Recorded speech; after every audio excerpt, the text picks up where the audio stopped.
अस्सलामु अलैकुम बच्चों, आज पढ़ो 5th क्लास उर्दू लेसन यमुक नाव गुरु नानक देव जी। पतमिस लेक्चरस मज इनकम्प्लीट, आज करो कंप्लीट। गुरु नानक मुल्क मुल्क और शहर शहर फेरे। गुरु नानक फ्योर सरसे मलकस शहर शहरस मज। कहते हैं वो मक्का मदीना और बगदाद भी गए।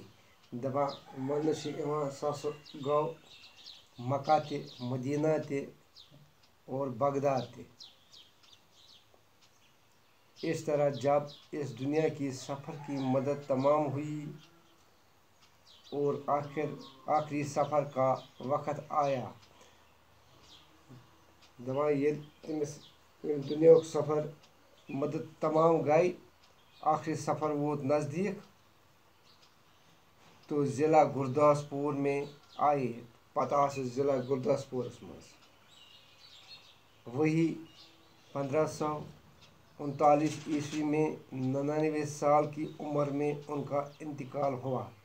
तती गो तमिस 1529 ईस्वी मज 99 वोर गो तम सुन इंतकाल। 99 गुरु नानक ये चाहते थे कि लोग दिल से ये बात मान ले। गुरु नानक यसान कि लोग दिल से ये कथ माने कि सब इंसान खुदा के सामने बराबर है, कि सारी इंसान खुदा नज़दीक बराबर, और इस तरह ज़ात पात का फ़र्क छोड़ दे। ज़ात पात फ़र्क गस त्रावे। वो कहते थे कि बड़ा वही है जो अच्छे काम करे।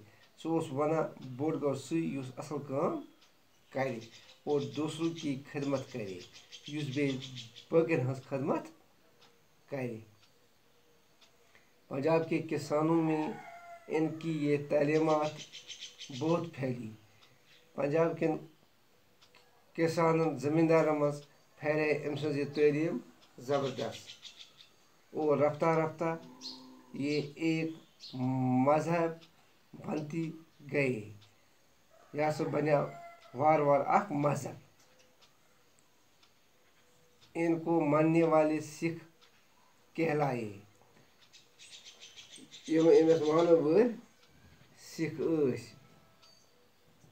गुरु नानक और दूसरे बुजुर्गों की बातें एक किताब में जमा की गई। गुरु नानक तो बकन बुजुर्गन हज कथ आई अकिस किताब में जमा करना। इस किताब का नाम गुरु ग्रंथ साहब है। इन किताब नाव गुरु ग्रंथ साहब। यही सिखों की मुकद्दस और पवित्र किताब है। यही सिखन हज मुकद्दस तो पवित्र किताब। बोर्डस पे लिख में सवाल जवाब लिख में गसन तुलन। बाकी वसलम।